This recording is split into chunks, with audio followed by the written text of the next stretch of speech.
여러분 우리 신앙생활 하시다 보면요 이런 생각 드실 때가 종종 있지요. At times in our lives, thoughts like these cross our minds. 하나님이 혹시 나를 포기하신 것은 아닐까? Has God given up on me? 내가 너무 멀리 와버린 것은 아닐까? Have I gone too far? 내가 이런 상태라면 하나님도 더 이상 나를 쓰지 않으시겠지. If I'm in this condition, surely God can no longer use me. 때때로 우리는요 병원 중환자실에서 종종 이런 말을 의사분한테 들을 때가 있죠. At times, we hear words like this in the intensive care unit of a hospital. 저도 작년에 저희 아버지를 병원으로 모시고 갔었을 때 똑같이 들었던 이야기인데요. I heard these words myself last year when I took my father to the hospital. 더 이상 손을 쓸 수 없습니다. There's nothing more we can do. 의사분으로부터 이런 말을 듣는 순간 우리는 속으로 이런 생각이 저절로 들지 않습니까? The moment we hear such words from a doctor, a thought naturally arises within us. 이대로 정말 모든 것이 끝난 걸까? Is this really the end of everything? 오늘 로마서 11장은요. 바로 이와 비슷한 질문으로 시작하고 있죠. Romans chapter 11 begins with a question very much like this. 그러면 내가 이르되 하나님께서 자신의 백성을 버리셨느냐? Hath God cast away his people? 그리스도를 민족적으로 거부한 이스라엘의 불신, 그리고 그들이 복음에서 멀어져 있는 현실, 이런 상황을 보며 사도 바울이요 이 문제를 회피하지 않고 던졌던 질문이었죠. It is a question that the Apostle Paul raised without avoiding the issue as he looked at Israel's unbelief in rejecting Christ as a nation and their present distance from the gospel. 그리고 즉시 이 질문에 대해서 사도 바울은요 단호하게 이렇게 대답하는데요. And he immediately gives a firm, decisive answer to these questions. 결코 그럴 수 없느니라. God forbid.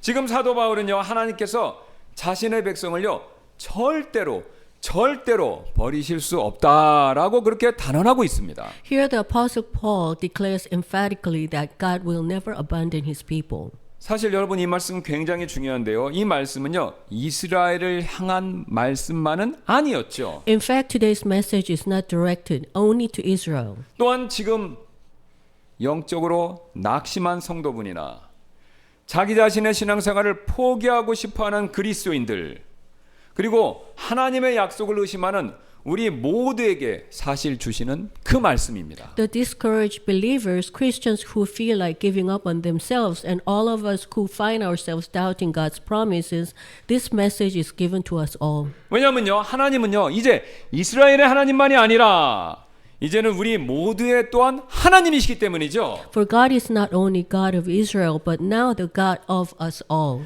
그래서 사도 바울은요 오늘 1절부터 10절 말씀 통해서요 우리에게 다음과 같은 사실을 다시 한번 확인시켜 주고 있는데요. Therefore, through verses 1 to 10, the Apostle Paul once again confirms the following truth for us. 바로 하나님은요 은혜의 선택을 통해서 결코 자기 백성을 버리지 않으신다라는 그 사실이죠. The key truth is this: through His gracious election, God never abandons His people. 바울은요 이 사실을 자세히 설명하기에 앞서서 먼저요 자기 자신을 이렇게 스스로 가리키고 있는데요. Before explaining this truth in detail, Paul first points to himself in this way. 예, 여러분 11장 1절 후반부 보겠습니다. 이는 나도 이스라엘 사람이요 아브라함의 씨에 속한 자요 베냐민 지파에 속한 자이기 때문이라라고 자기 자신을 가리키죠. Romans chapter 11 verse 1, For I also am an Israelite of the seed of Abraham of the tribe of Benjamin. 지금 바울의 논조는 이렇습니다. Paul's line of reasoning goes like this. 하나님께서 이스라엘을 다 버리셨다고요?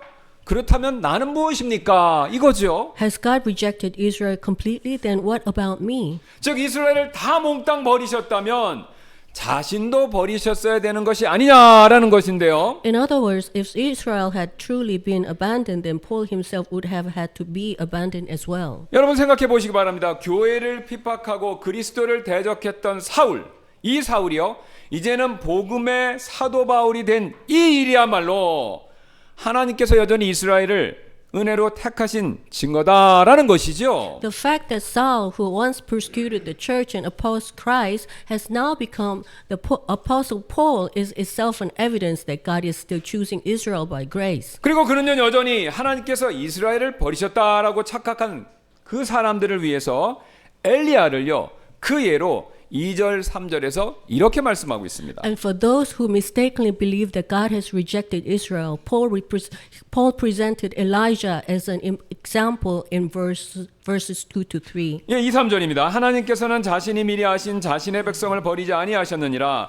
너희는 성경 기록이 엘리야에 대해 말하는 것을 알지 못하느냐. 그가 이스라엘을 거슬러 하나님께 중보하여 이르되 주여 그들이 주의 예언자들을 죽였고 주의 제단을 파서 헐어버렸으며 나만 홀로 남았는데 그들이 내 생명을 찾나이다 하는도다. God hath not cast away his people which he foreknew. What ye not what the scripture saith of Elias, how he makes it intercession to God against Israel, saying, Lord, they have killed thy prophets and dig down thine altars, and I am left alone, and they seek my life. 여러분 지금 이스라엘 엘리야도요 같은 착각을 하고 하나님 앞에서 이렇게 말하고 있지 않습니까? Elijah too was under the same misconception and said this before God. 나만 홀로 남았습니다 라고요. I alone am left. 그러나 하나님은 이렇게 말씀하셨죠. But God replied, 내가 나를 위하여 7,000명을 남겨놓았노라 라고요. I have reserved for myself 7,000.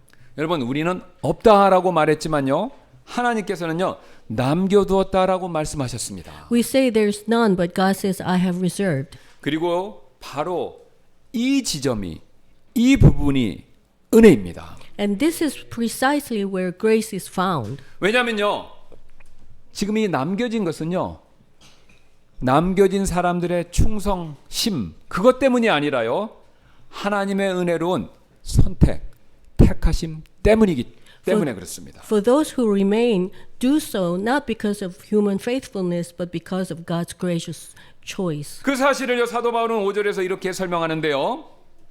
Therefore, the Apostle Paul expresses this truth in verse 5 in this way. 그런즉 이와 같이 지금 이 시간에도 은혜의 택하심을 따라 남은 자들이 있느니라. 은혜의 택하심을 따라 남은 자들이 있다. 이렇게 얘기하죠. Even so then, at this present time, also there is a remnant according to the election of grace.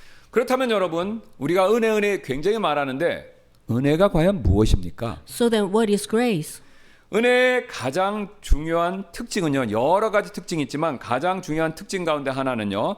섞이지 않는다라는 것인데 그 사실을 이어지는 6절에서 바울은 이렇게 말씀합니다. The most important characteristics of grace is that it is not mixed, and verse 6 speaks to this truth in this way. 6절입니다. 만일 은혜로 된 것이면 그것이 더 이상 행위에서 난 것이 아니니 그렇지 아니하면 은혜가 더 이상 은혜가 아니니라. 그러나 만일 그것이 행위에서 난 것이면 그것이 더 이상 은혜가 아니니 그렇지 아니하면 행위가 더 이상 행위가 아니니라. And if by grace, then it is no more of works, otherwise grace is no more grace. But if it be of works, then it is no more grace, otherwise work is no more work. 여러분 지금 바울의 말은요 복잡한 게 아닙니다. Paul's message is not complicated. 지금 뭐냐면요 은혜의 행위를요 조금이라도 섞으면 그 순간 그 은혜는 무너진다라는 것이죠. The moment even a small amount of human work is mixed with grace, grace ceases to be grace. 쉬운 예로 여기 지금 굉장히 깨끗한 물이 한 잔 있는데요. Let me give you a simple example. Here is a glass of clean water. 이 물은요 정수기에서 조금 전에 받은 물이기 때문에 순도 100% 정수기 필터로 걸러진 순도 100%의 아주 깨끗한 그리고 먹을 만한 믿을 만한 그런 물이죠. This water has just come from a purifier, so it is perfectly pure, 100% clean. 그런데 만약 그런 일이 없겠지만요. 누군가가 여기에다가 변기에서 떠온 물 한 방울을 떨어뜨리면요. 이 물은 이때부터 그 순간부터 똥물이 되죠. But even if one drop of water taken from a toilet were added to it, this water would immediately become contaminated. 여러분 은혜도 이와 똑같습니다. Grace is exactly the same. 은혜에다가요. 단 1% 아니 0.00001%라도 우리의 행위가 들어가고 더해지면요. 그것은 더 이상 은혜가 안 된다라는 거죠. If even 1% of our works is added to grace, it is no longer grace. 여러분 이해하시기에 제가 또 다른 예를 드리겠습니다. 어떤 부자가 있는데요. 자기가 가장 잘 아는 가난한 청년에게 100만 달러 14억이죠. 환율이 올라와서 거의 15억 되는데 14억 상당의 최신형 고급 승용차, 뭐 람보기니라든가 뭐 저는 차는 잘 모르겠는데 그런 차를 아무 조건 없이 선물로 주기로 했다. 한번 가정해 보시기 바랍니다. Here's another example. A wealthy man decided to give poor young man he knew a brand new luxury car worth $1 million with no conditions attached. 근데 이 청년은요, 사람이 다 그렇죠. 이 선물이 좋고 고맙기는 하지만 자존심이 조금 상했습니다. The young man was grateful for the gift, but his pride was somewhat hurt. 그래서 그 상한 자존심 조금이라도 만회하려고요, 주머니를 뒤졌더니 주머니에 있던 남은 돈 1달러를 꺼내서 이 부자에게 차를 받으면서 내밀며 이렇게 말했는데요. So trying to recover his wounded pride, he pulled out the $1 he had left in his pocket, handed it to the rich man and said, 그냥 받을 수는 없습니다. 저도 양심이 있으니 이 1달러라도 꼭 받으십시오 라고요. I can't just receive it for free. I have a conscience. Please accept this $1. 여러분 어떻습니까? 100만 달러짜리 14억 아니 15억짜리 차를 받는 일에 단돈 1달러라도 더해지면요, 이것은 은혜가 아니라, 은혜로 주는 선물이 아니라 매매가 되어버리죠. What do you think? If even $1 is added to receiving a $1 million car, doesn't it become a transaction rather than a gift of grace? 여러분 그렇죠. 하나님의 하신 일이 있는데 거기에요, 내가 한 일을 단 한 가지라도 더하면 그것은 더 이상 은혜가 아니라 내가 받을 권리가 되지요. If we added even one thing that we have done to what God has done, it is no longer grace but something we claim as a right. 그래서 우리가 죄의 용서를 위해서 하나님의 하신 일에 내 공로, 내 노력, 내 선행 이것을 더하면요, 그것은 더 이상 은혜가 될 수가 없습니다. Therefore, if we add our own merit or effort to what God has done for the forgiveness of sins, if it can no longer be grace. 여러분 그렇게 되면요, 죄의 용서는요, 내가 하나님께로부터 마땅히 받아야 할 권리가 되어버리죠. Then forgiveness becomes something I deserve from God. 그러나 여러분 우리가 죄 사함을 받은 이유는요, 우리가 뭔가 잘해서가 절대로 아니라 오히려 하나님께로부터요 불쌍히 여김을 받았기 때문이죠. But the reason we have received forgiveness is not because we did well, but because we were shown mercy. 오래전 리더스 다이제스트에 알려졌던 그 실화인데요, 굉장히 잘 알려졌던 실화인데요. This is a true story that was published in the Reader's Digest many years ago. 그 미국 대륙을 횡단하는 고속버스에 젊은이들이 가득 타고 있었는데요.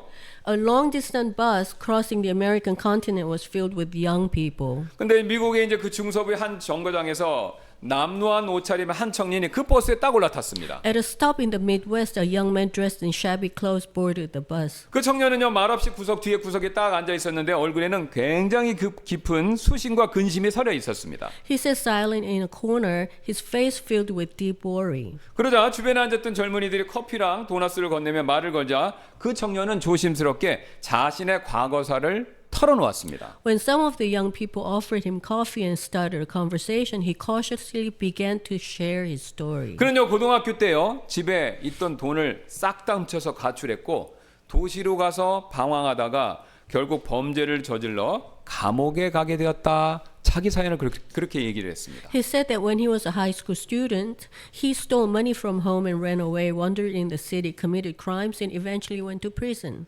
감옥에서 그는 처음으로 부모님의 마음을 깨닫고요, 철이 들은 거죠. 아버지께 편지를 썼습니다. In prison, he came to understand his parents' hearts for the first time and wrote a letter to his father. 아버지 정말 죄송합니다. 용서해 주지 않으셔도 아버지를 원망하지 않겠습니다. Father, I'm truly sorry. Even if you do not forgive me, I will not resent you.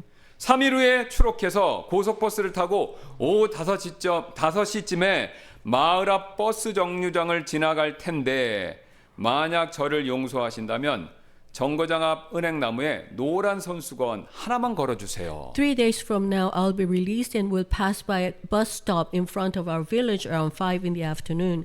If you forgive me, please hang just one yellow handkerchief on the ginkgo tree by the stop.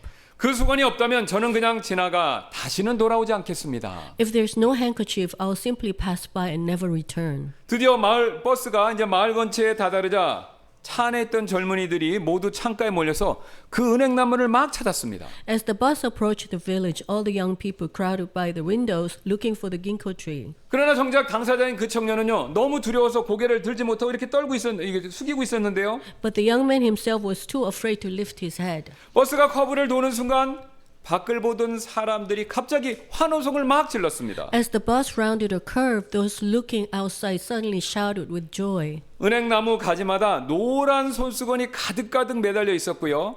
그 나무 앞에서는요, 어떤 한 노인이 커다란 노란 깃발을 흔들면서 버스를 향해서 이렇게 서 있었습니다. Every branch of the ginkgo tree was covered with yellow handkerchiefs, and in front of it stood an old man waving a large yellow flag toward the bus. 그 순간 청년의 눈에는 눈물이 흘렀는데요. At that moment, tears welled up in the young man's eyes. 버스가 멈추자 그는 박수를 받으며 내렸고 아버지를 꼭 껴안고 함께 울었습니다. When the bus stopped, he got off to applause and then embraced his father weeping. 여러분, 오늘 본문에 바울이 말하는 은혜의 선택 바로 이것입니다. This is exactly what Paul proclaims in today's passage as the election of grace. 여러분, 우리는 우리 자신을 보며 허물만 보지만요. 그래서 하나님이 나를 버리셨다라고 쉽게 단정할 때가 많이 있죠. As we look at our own failures, we easily conclude God must have abandoned me. 아니면요, 엘리야처럼 나만 홀로 남았다라고 그렇게 절망할 때가 있지요. Like Elijah with despair and say, I alone am left. 그러나 여러분, 하나님의 대답은 언제나 다릅니다. But God's answer is always different. 하나님은요, 우리가 그분을 떠나 방황하고 있을 때에도 단 한순간도 우리를 버릴 생각을 절대로 하지 않으십니다. Even when we wander away from Him, God has never once intended to abandon us. 오히려 우리가 돌아올 길목에 은혜의 손수건을 수없이 걸어두고 우리를 항상 기다리고 계시죠. Instead, He waits for us, hanging countless handkerchiefs of grace along the road for our return. 그래서 우리는요, 이 하나님의 은혜, 이 은혜를요, 늘 의식하며 기억하며 그렇게 살아야 합니다. Therefore, we must live with a constant awareness of this grace. 왜냐하면요, 은혜에 대한 의식, 그것이 살아있을 때, 그 기억이 살아있을 때 우리의 신앙은요, 딱딱해지지 않기 때문에 그렇습니다. For when our awareness of grace is alive, our faith does not become rigid. 또한 우리가 은혜의 의식을 늘 갖고 있을 때 우리의 마음이 돌처럼 굳어지지 않고요, 우리의 열정도 식지 않을 수 있기 때문에 그렇죠. Also, our hearts do not harden like stone, and our passion does not grow cold. 오히려 은혜를 우리가 기억하고 생각할수록 은혜는요, 더 깊어지는데요. Rather, the more we remember grace, the deeper grace becomes. 여러분, 이것이 성경이 말하는 은혜 위에 은혜의 삶, 이 원리입니다. This is where the biblical life of grace upon grace flows from. 근데 반대로 은혜에 대한 이런 생각들, 이 기억이 흐려지면요, 사람은 자기도 모르게 쉽게 내 의나 공로를 내세우기 시작하죠. On the other hand, when our awareness of grace grows dim, we easily begin to exalt ourselves. 그런데 여러분, 참 이상하죠. 사람이요, 자기 공로를 붙들고 자기 의를 붙들면요, 이상하게도요, 하나님의 은혜에서는요, 점점 멀어집니다.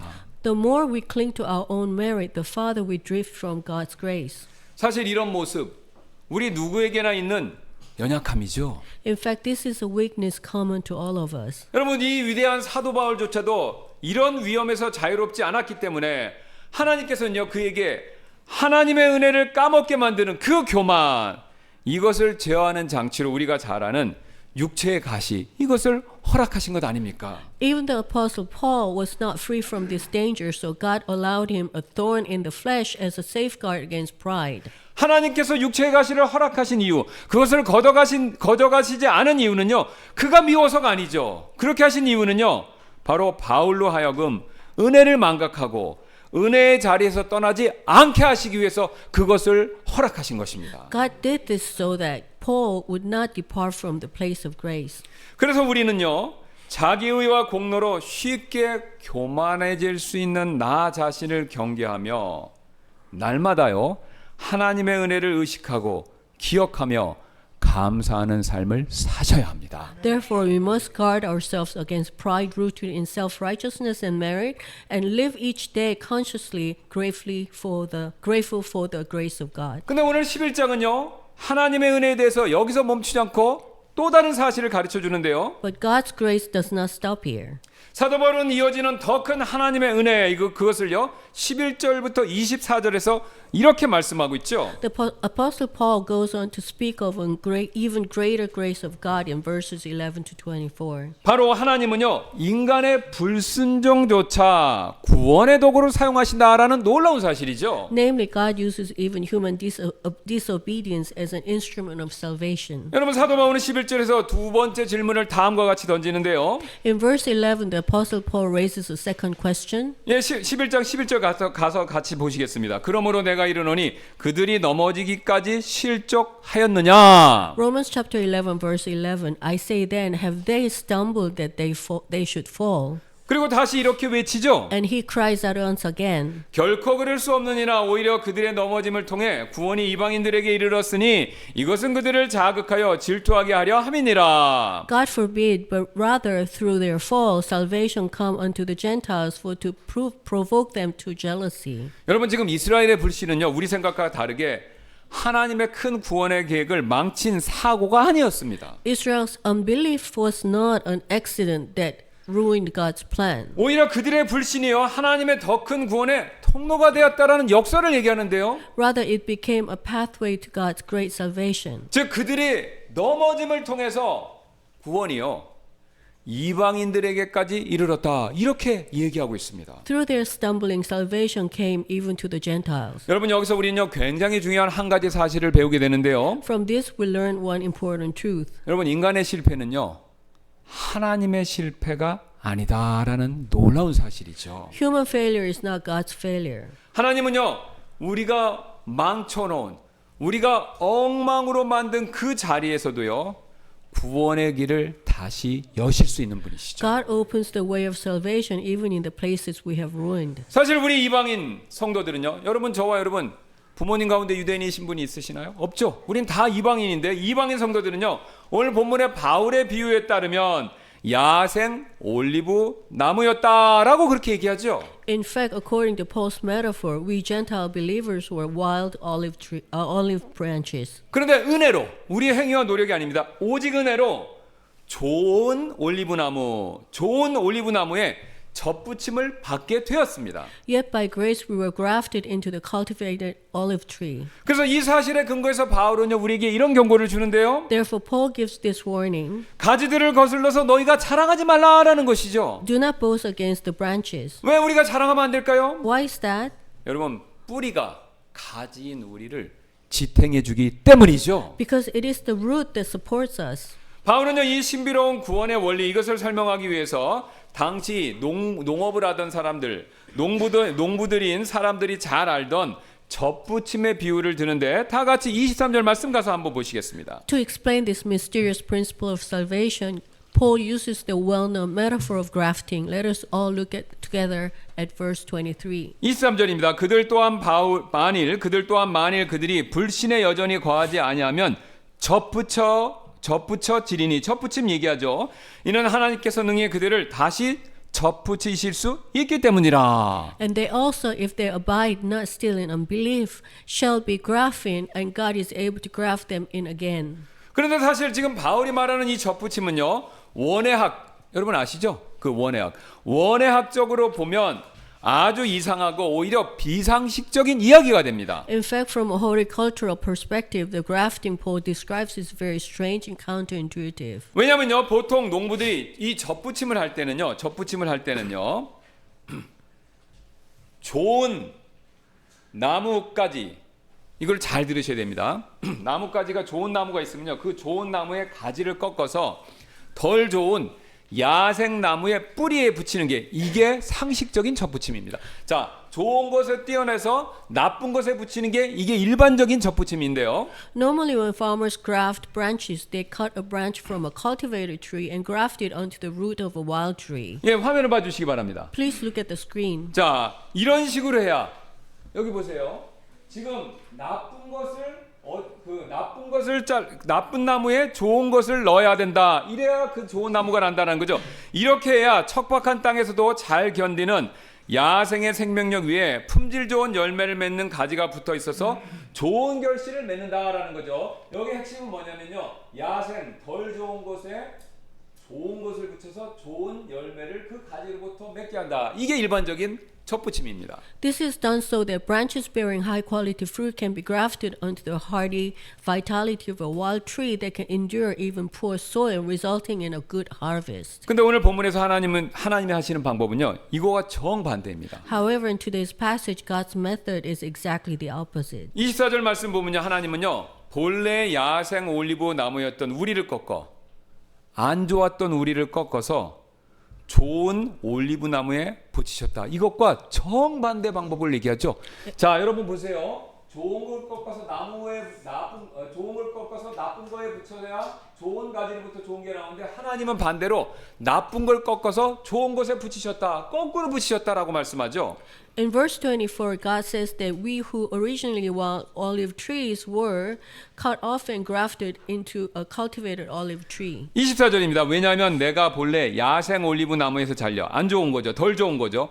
야생 올리브 나무에서 잘려 본성을 거슬러 좋은 올리브 나무에 접붙임을 받았다면 본래 가진 이 사람들은 얼마나 더 그들 자신의 올리브 나무에 잘 붙여지겠느냐. 여기 본성을 거슬러 좋은 올리브 나무에 접붙임을 받았다. 반대로 얘기하고 있죠.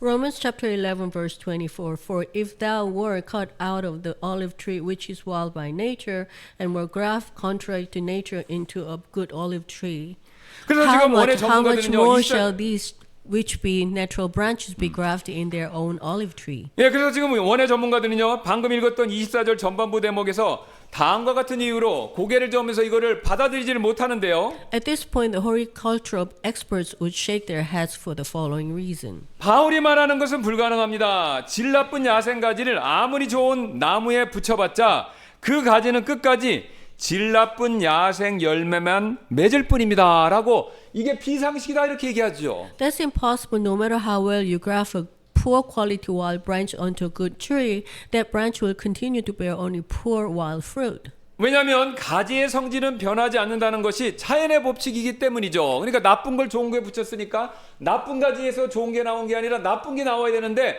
이걸 반대로 했다라는 거죠. That is because it is a law of nature that the character of a branch does not change. 하지만 여기에 여러분 하나님의 은혜의 신비가 담겨 있습니다. But here lies the mystery of God's grace. 여러분 하나님은요. 하나님의 접붙임은요. 가지가 뿌리를 바꾸는 것이 아니라 오히려 뿌리의 강력한 찌내기, 영양소가요. 나쁜 열매를 맺는 야생 가지의 본성을요. 완전히 뒤바꿔버리는 기적과 같은 사건이다라는 거죠.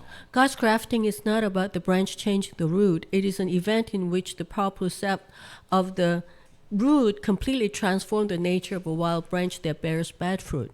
도저히 좋은 열매를 맺을 수 없는 야생 올리브 나무와 같은 나를요.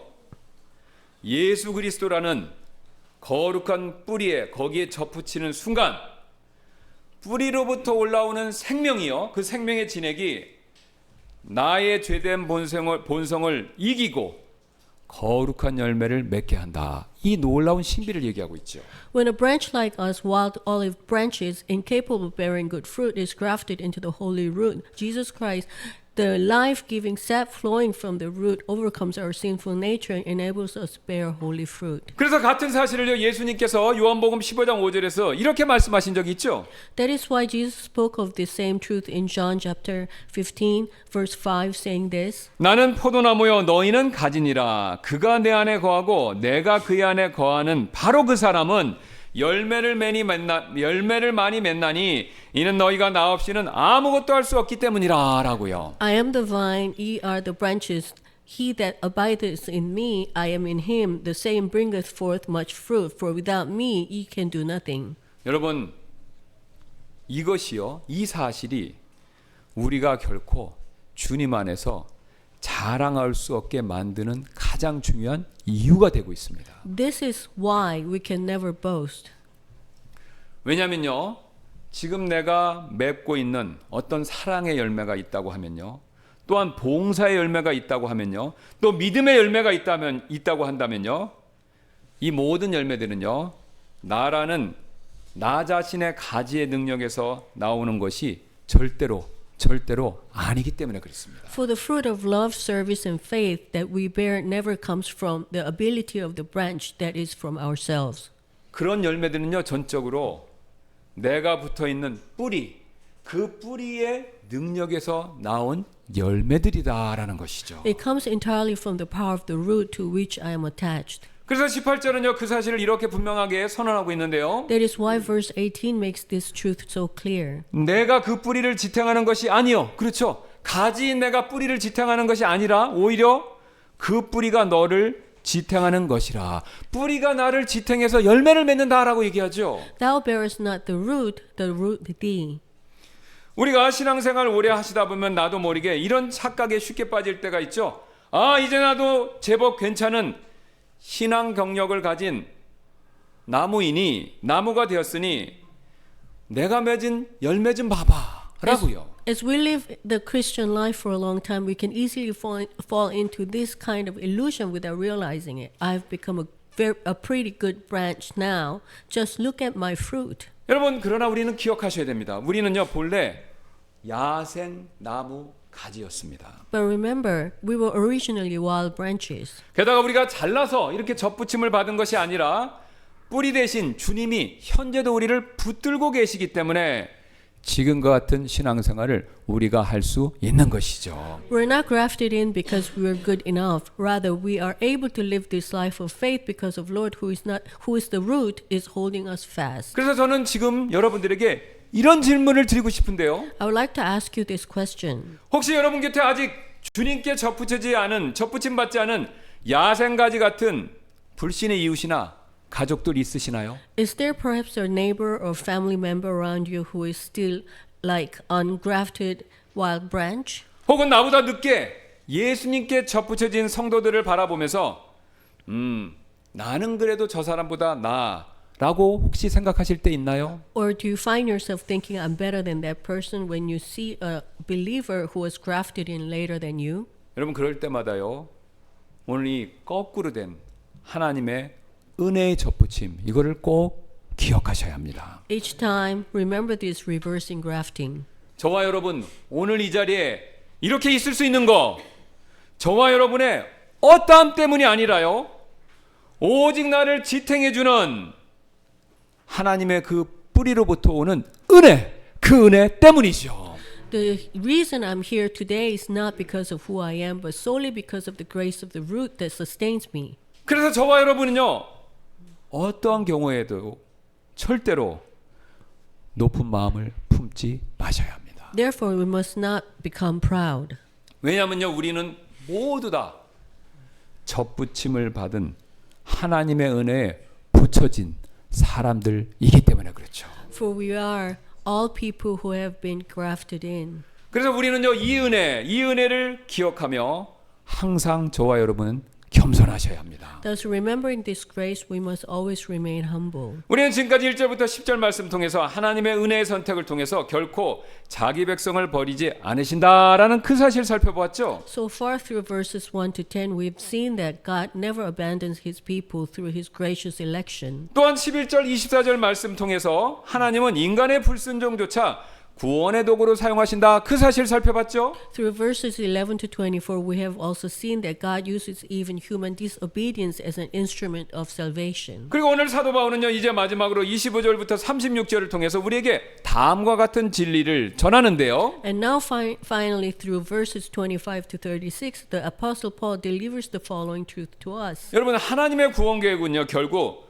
긍휼과 영광으로 완성된다라는 사실인데요. God's plan of salvation is ultimately brought to completion in mercy and glory. 예, 바울은요, 이 사실을 29절부터 31절에서 이렇게 분명히 밝히는데요. Paul expresses this truth in verses 29-31. 이는 하나님의 은사들과 부르심에는 후회하심이 없기 때문이라. 이는 너희가 지나간 때에는 하나님을 믿지 않았으나 이제는 그들의 불신을 통해서 궁의를 얻었기 때문이라. 이와 같이 이 사람들도 지금 믿지 아니하는 것은 너희가 얻은 궁유를 통하여 그들 역시 궁유를 얻게 하려 함이라. 궁유를 얘기하죠. For the gifts and calling of God God are without repentance, for as ye in times past have not believed God, yet have now obtained mercy through their unbelief. Even so have these also now not believed, that through your mercy they also may obtain mercy. 여러분 지금 사도 바울은요 이방인인 우리가 믿게 된 것 그것도 궁율 때문이다 이렇게 얘기하죠. The Apostle Paul now says that it is by mercy that we Gentiles have come to believe. 그리고 지금 민족적으로 믿지 않는 이스라엘도 장차 민족적으로 믿게 될 것이다라고 말하고 그건 역시 궁율 때문이다라고 말씀하고 있습니다. And that it will also be by mercy that Israel, which does not now believe, will one day come to believe. 여러분 지금 사도 바울이 우리에게 말하는 핵심은요. 다음과 같은 것인데요. This is the central point Paul is making to us. 여러분 우리의 구원은요. 이방인이든지 이스라엘이든지 처음부터 끝까지 전부 다 궁율의 이야기다라는 그 사실이죠. Our salvation from beginning to end is a story of mercy. 우리가 믿게 된 것도요. 우리가 지금까지 신앙생활하면서 버텨온 것도 그리고 장차 하나님께서 이루실 모든 이 세상의 회복도 전부 인간의 어떤 가능성이나 공로 때문이 아니라 하나님의 궁율 때문입니다. That we have come to believe that we have endured until now and all the restoration that God will accomplish in the future are not because of human potential or merit but because of God's mercy. 혹시 여러분 가운데 이런 분들 계시나요? Is there anyone among you who feels this way? 나는 왜 아직도 영적으로 이 모양일까? Why am I still like this spiritually? 내가 너무 많이 넘어져서 하나님도 나를 후회하고 계시진 않을까? Have I fallen so many times that God might regret choosing me? 여러분 그러나 바울은요 분명히 이렇게 말씀하고 있죠. But Paul speaks clearly. 하나님의 은사들과 부르심에는요 절대로 후회하심이 없습니다. The gifts and the calling of God are irrevocable. 그러므로 오늘 우리는요 나 자신을 정죄하는 그 율법의 자리, 이 율법의 자리에서부터 내려오셔야 합니다. Therefore, today we must step down from the place of law that condemns ourselves. 여러분 우리가 회개는 필요하지만요 자책 속에서 계속해서 신앙생활 하실 필요는 절대로 없습니다. Repentance is necessary, but there is no reason to remain trapped in self-condemnation. 왜 그렇죠?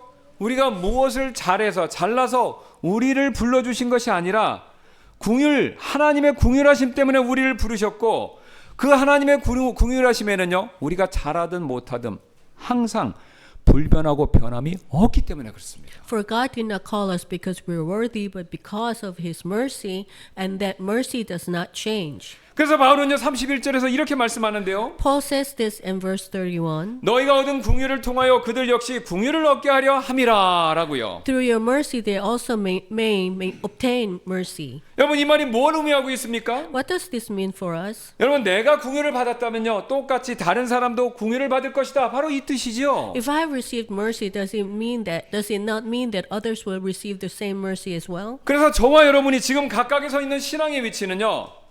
남보다 잘난 우월한 위치가 아니라요. 단지 먼저 하나님의 궁율을 받은 그 자리다라는 것이 전부입니다. So the place where I now stand in my faith is not a position of superiority, but simply the place of one who received mercy first. 즉 내가 내 불신의 가족 가운데서 가장 먼저 믿게 됐다면요. 그래서 우리 가족 다 믿는데 나만 처음 믿게 됐다면요. 그것은요 내가 다른 가족들보다 영적으로 뭔가 뛰어나거나 잘나거나 하나님께 이쁨 받아서가 아니라요.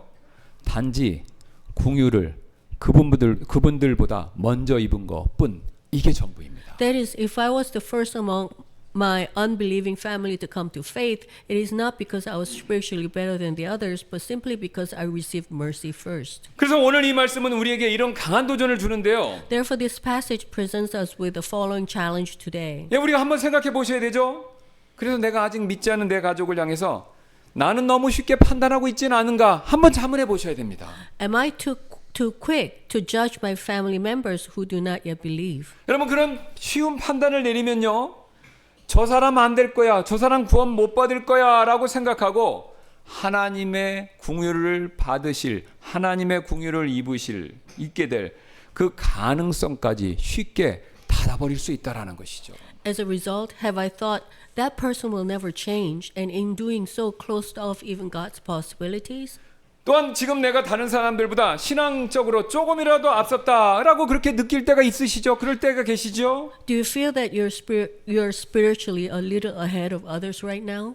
여러분 그렇다면요. 그건 역시 내가 뭔가 다른 분들보다 대단해서가 아니라요. 단지 하나님의 궁유를 그분들보다 먼저 한 발 앞서서 입은 거 이것뿐이다라는 것이죠. If so, that too is not because you are anything special, but simply because you received God's mercy one step earlier than the others. 그래서 이런 사실을 놓치면요. 우리는요.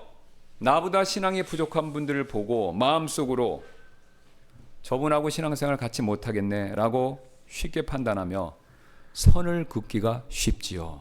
But have you missed this truth? And when looking at another unbeliever whose faith seemed weaker than yours, drawn a line in your heart, thinking, I can't walk this faith journey together with that person. 아니면요. 나는 현재 궁유를 입어놓고서 다른 사람들은요. 궁유이 아니라 율법으로 대하게 해달라고 하나님께 요청하고 하나님께 그것을 뗐을 때가 우리는 있지요. Or having received mercy yourself, are you asking God to deal with others not by mercy but by law? 그러나 여러분 우리는 반드시 이 사실을 기억하셔야 됩니다. But remember this. 하나님은요. 지금도 변함없이 모든 사람을 향해서 똑같이 궁유를 베풀고 계신다라는 놀라운 사실이죠. God is still even now showing mercy without change. 그래서 여러분 우리가 이 궁유의 관점에서 본다면요. 아직 믿지 않은 사람은요. 버림받은 사람이 아닐 수 있습니다. Therefore, those who do not yet believe are not abandoned people. 단지 나에게는 이미 임했던 그 궁유의 때, 그 궁유의 때가 아직 그 사람에게는 임하지 않았을 수가 있는 것이죠. They may simply be people for whom the time of mercy has not yet been fully revealed. 또 나보다 믿음이 어린 사람은요. 하나님이 포기한 사람이 아니다라는 것이죠. Likewise, those who are still immature in faith are not people God has given up on. 내가 그분보다 영적으로 뭔가 앞서 있다면요. 그것은요. 하나님께서 나에게 그분보다 궁유를 먼저 주셨기 때문에 그분도 나만큼 궁유를 입기 위한 단지 시간이 조금 더 필요한 분일 수 있다라는 것이죠. But they are simply the ones who need a little more time to receive more of God's mercy. 그리고 우리가 이런 하나님의 궁유 이것을 제대로 깨닫게 되었었을 때 우리는요. 누가 시키지 않아도 다음과 같이 하나님을요. 경배하기 시작하는데요. And when we truly grasp this mercy of God, we begin to worship Him naturally without anyone telling us to do so. 오늘 로마서 11장의 마지막 부분이죠. 33절부터 35절입니다. 오 깊도다. 하나님의 지혜와 지식에 부여하며 그분의 판결들은 헤아릴 수 없으며 그분의 길들은 찾지 못하는도다. 왜냐하면 누가 주의 생각을 알았느냐 또 누가 그분의 조언자가 되었느냐 혹 누가 그분께 먼저 드려서 보답을 받겠느냐. Let us all look together at verses 33 to 35. Oh, the depth of the riches both of the wisdom and knowledge of God.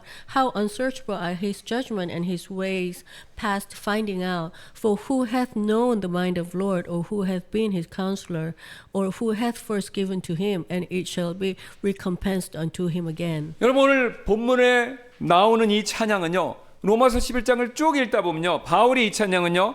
단순히 감정에서 나온 찬양 그 정도가 아닙니다. Paul's doxology here is not merely an emotional outburst. 하나님의 궁율의 역사를 끝까지 따라본 사람이 더 이상 하나님의 크신 궁율을 계산할 수가 없어서 그래서 하나님께 드리는 그 고백이다라는 것이죠. It is the confession of someone who has traced the history of mercy to the very end and realized that God can no longer be calculated or measured. 많은 분들이 이렇게 말씀하십니다.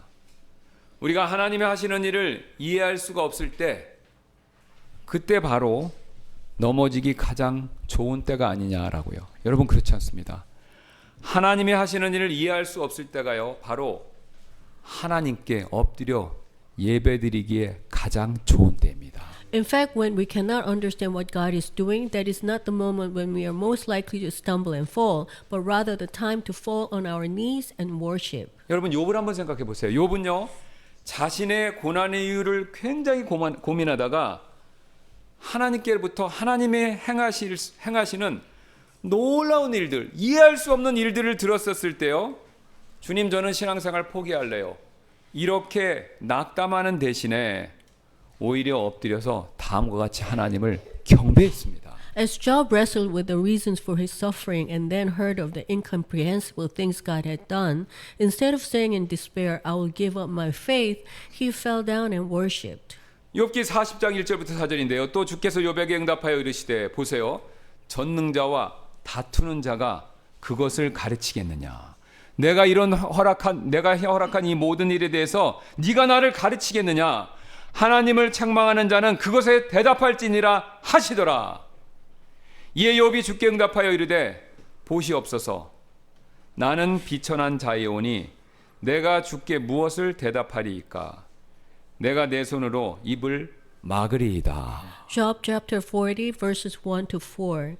Moreover, the Lord answered Job and said, Shall he that contendeth with the Almighty instruct him? He that reproveth God, let him answer it. Then Job answered the Lord and said, Behold, I am vile. What shall I answer thee? I will lay mine hand upon my mouth. 여러분 제가 다시 한번 말씀드리겠습니다. 하나님이 이해되시지 않을 때 있죠, 인생에서. 여러분 그때가 바로요. 원망과 낙심에 빠져서 신앙생활 포기하실 때가 아니라요. 오늘 욥처럼요. 사도 바울의 고백처럼요. 하나님을 진정으로 예배할 때입니다. Beloved, when God is beyond our understanding, that is precisely the time to worship Him. 하나님이 하시는 일 설명 못할 때 있지요. 그 못할 때가 바로 나 신앙 포기할래요. 그렇게 뒤로 넘어지실 때가 아니라요. 우리가 앞으로 엎드릴 때입니다. When we cannot explain what God is doing, that is the moment for us to fall before Him. 왜냐하면요. 신앙이란 것은요. 결국 내가 얼마나 많이 아느냐 이것으로 끝나는 것이 아니라요. For faith does not ultimately end with how much we know. 그분 앞에서 얼마나 낮아지느냐 이걸로 완성되는 것이 우리의 신앙이기 때문에. But it's completely by how humble we become before Him. 그래서 오늘 바울은요. 로마서 11장 마지막 장에서 이렇게 하나님을 찬양하며 예배하며 11장을 마무리하고 있죠. That is why at the end of Romans, Paul worships God with this doxology. 이는 모든 것이 그분에게서 나오고 그분을 통하며 그분께로 돌아가기 때문이니 그분께 영광이 영원토록 있으리로다. 아멘. Romans chapter 11 verse 36 For of him and through him and to him are all things to whom be glory forever. Amen. 제가 여러 번 예화로 말씀드렸던 분인데요. 바로 2차 세계대전 당시에 나치 수용소에서 유대인을 구해줬다가 숨겨줬다가 온 가족이 나치 수용소에서 끌려가서 가족을 잃고 자기도 죽음의 문턱까지 갔다가 살아 돌아온 코리텐붐 여사. 여러분 들어보셨죠? 그 코리텐붐 여사는요. 고난 중에서도 우리를 결코 버리시지 않는 하나님의 그 지혜 이거를 설명하기 위해서 일부러 늘 작은 자수 아시죠? 실로 뜨는 이 자수를 늘 들고 다니셨다고 합니다. During World War II, Corrie ten Boom, who lost her family in Nazi concentration camps and came to the brink of death herself, often carried a small piece of tapestry to explain the wisdom of God, who never abandons us even in suffering. 그분은요, 먼저 자기가 가지고 다니는 그 자수의 뒷면을 사람들에게 보여줬는데요. She would first show people the backside of the tapestry. 이게 진짜 정확해요. 그 사진을 찍은 겁니다. 이게 박물관에 남아 있어서 이게 사진을 찍은 겁니다. 이 모습이죠. This is exactly what it looks like. 이처럼 뒷면에는요 온갖 색깔의 실들이 아무 규칙 없이 엉켜 있고 매듭이 지저분하게 이렇게 튀어나와 보이지 않습니까? On the backside, threads of every color were tangled together without any apparent order and not stuck out really messily. 그래서 그분은요 이렇게 사람들에게 뒷면을 이렇게 보여주며 이렇게 말했다고 하는데요. So she said this. 여러분의 삶이 인생이 이 자수천의 뒷면처럼 보일 때가 있지 않으십니까? Are there times when your life looks like the backside of the tapestry? 왜 내 인생에 이런 고난이 오는지, 왜 하나님은 이스라엘을 이대로 두시는지, 왜 선한 길들은 막히고 엉뚱한 실들이 꼬여만 가는지 도무지 이해할 수 없는 엉망진창인 그런 모습들 말입니다. Why such suffering comes into my life? Why God leaves Israel as it is? Why good paths seem blocked while strange threads keep getting tangled? An utter mess we simply cannot understand. 하지만 그녀가 자수천을 앞면으로 뒤집어서 보여주었을 때 사람들은 깜짝 놀라며 탄성을 질렀다고 하는데요. But when she turned the tapestry over to show the front side, people gasped in amazement. 왜냐하면 그 지저분한 이렇게 엉킨 실들은 앞면에 황금빛 왕관이라는 아름다운 문양을 이렇게 완성하고 있기 때문이었습니다. For those tangled, messy threads were forming a beautiful pattern on the front, a golden crown. 그리고 놀라는 사람들 향해서 그녀가 이렇게 말했는데요. Then she said this to those who were gasping in amazement. 우리는 인생의 뒷면만 봅니다. 그래서 실패했다. 하나님이 나를 버리셨다라고 말할 때가 있지요. We only see the backside of life, so we say, I've failed, God has abandoned me. 하지만 하나님은 앞면에서 이렇게 수놓고 계십니다. 하나님은 단 한 번도 실을 실수로 잘못 끼우신 적이 없으십니다. But God is embroidering on the front side. He's never once threaded a stitch incorrectly. 하나님의 부르심에는 결코 후회하심이 없으며 우리가 엉망으로 만들어 놓은 그 매듭조차도 결국 자신의 이런 아름다운 왕관의 무늬를 만드는 도구로 사용하십니다. There's no regret in God's calling, and even the knots we have made into a mess are ultimately used as tools to form the beautiful pattern of His crown. 여러분 오늘 바울이 11장을 마무리하면서 드렸던 찬양 오 깊도다 하나님의 지혜와 지식의 풍성함이여 이 찬양은요 바로 이런 자수의 안면을 봤던 사람들의 그 고백이다라는 것이죠. Beloved, the doxology Paul bursts out with at the close of Romans chapter 11, oh, the depth of the riches both of the wisdom and knowledge of God, is the confession of someone who has seen the front side of the tapestry. 여러분 우리 눈에는요 이스라엘의 불순종이 사고처럼 보이고 또 우리의 실패가 우리 인생의 끝처럼 보이죠. To our eyes, Israel's disobedience look like an accident. Our failures look like the end. 그러나 하나님은요 그 엉킨 실태를 가지고 이방인의 구원도 이루시고요 이스라엘의 회복이라는 거대한 하나님의 구원의 왕관을 지금도 짜고 계신 것입니다. But God was using those tangled threads to weave a great crown called the salvation of the Gentiles and the restoration of all Israel. 왜냐하면 오늘 29절 말씀처럼 하나님의 부르심 여기에는요 결코 후회하심이 없기 때문에 그렇습니다. As verse 29 says, God never regrets calling you. 여러분 그래서 지금 혹시 나는 영적으로 하나님께로부터 너무 멀리 떨어져 있다. 여러분 그런 느낌 드시나요? So do you feel that you have come too far away from God? 아니면 하나님께서 이제 나를 포기하셨을지도 몰라 하는 정죄감 그런 정죄감에 막 압도당하고 계시나요? Or are you overwhelmed by the condemning thought, God must have given up on me? 만약 그렇다면요 우리는요 오늘 하나님 주신 세 가지 진리를 명심하셔야 됩니다. But we must remember these. 하나님은요 결코 자기 백성을 버리지 않으십니다. God does not abandon His people. 하나님은요 우리의 실수마저도 실패마저도 사용하십니다. God even uses our failure. 하나님은 결국 이 모든 일들을요 궁율로 그 모든 일들을 우리 삶과 이 세상 역사를요 완성해 나가신다는 것이죠. God ultimately completes history in mercy. 그래서 여러분 우리는요 하나님 앞에 그 어떤 상황이 있다 하더라도 다시 서셔야 합니다. Therefore, I urge you, stand before God once again. 우리 눈에 안 보이죠 하나님 역사하시는 거. 그러나 하나님의 보이지 않는 손은 쉬고 있지 않다라는 것이죠. Even when our eyes cannot see it, God's hands never rest. 그분의 은혜는요 결코 후회가 없습니다. There's no regret in His grace. 왜냐하면 모든 것이 그분에게서 나오고 그분을 통하며 결국 그분께로 돌아갈 것이기 때문이죠.